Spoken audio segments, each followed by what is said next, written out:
R2 Ready Mixtape by Sofia SBB. Assalamualaikum warahmatullahi wabarakatuh. Nama saya Resul Ferdinansyah. Di sini saya akan menyelesaikan tugas dari praktikum prestasi mesin daripada modul refrigerasi. Nah, yang pertama saya akan menjelaskan sejarahnya, yaitu sejarah awal refrigerasi dahulu sangat lekat dengan upaya manusia untuk mengawetkan makanan, setidaknya sampai ditemukan refrigerasi mekanik yang kemudian membawa refrigerasi dari satu topik isu ke topik isu lainnya. Di masa lalu, diantaranya manusia menyimpan makanan di dalam gua atau batu-batu yang didinginkan secara alami.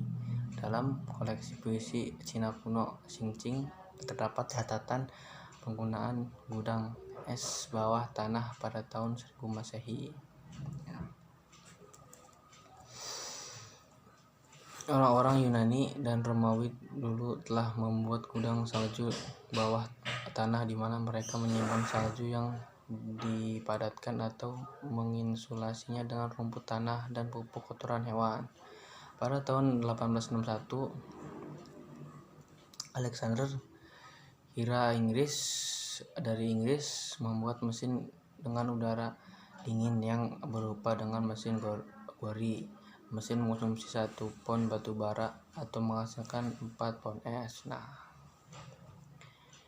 bagi proses industri yang membutuhkan temperatur rendah, demikian pula air condiluting menjadi solusi bagi proses industri yang membutuhkan pengaturan kondisi udara tertentu.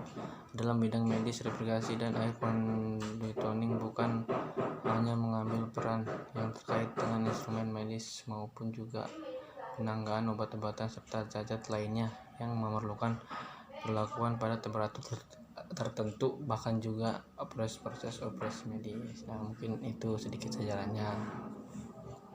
Nah, untuk yang selanjutnya saya akan menjelaskan mekanisme dari kompresi uap. Nah, ada beberapa proses, yaitu proses 1 dan kedua adalah meninggalkan evaporator dalam bentuk uap jenuh dengan suhu temperatur dan tekanan yang rendah. Nah, kemudian oleh kompresor uap tersebut tekanannya dinaikkan menjadi uap dengan tekanan yang lebih tinggi atau tekanan kondensor. Nah, di sini ada proses 2 ketiga, yaitu setelah mengalami proses kompresi, refrigerant Veron berada pada fase panas lanjut dengan tekanan dan temperatur yang cukup tinggi untuk mengubah wujudnya menjadi cair. Kalor harus lepas dengan lingkungan. Hal tersebut dilakukan pada penukar kalor yang disebut dengan kondensor. Proses berikutnya yaitu ada proses 3 ke 4. Refrigerant dalam wujud cair jenuh mengalir melalui alat ekspansi. Refrigerant akan mengalami ekspansi pada entalpi dan berlangsung secara tidak reversibel. Kemudian refrigerant keluar dari alat ekspansi yang berwujud campuran uap air pada tekanan dan temperatur yang sama dengan tekanan serta temperatur evaporator. Proses yang terakhir itu proses kebalikannya menuju proses ke awal lagi, yaitu 4 ke 1.